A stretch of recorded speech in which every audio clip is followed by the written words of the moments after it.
الله خالق كل شيء وهو على كل شيء وكيل.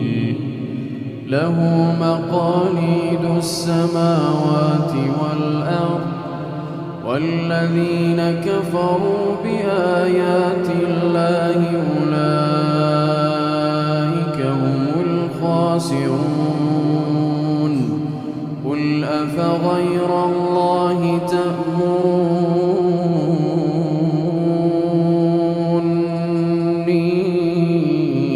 أعبد أيها الجاهلون. ولقد أوحي إليك وإلى الذين من قبلك لئن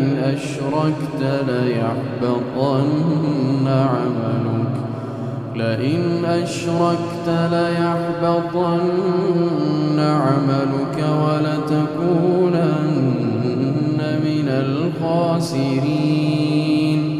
بل الله فاعبد وكن من الشاكرين.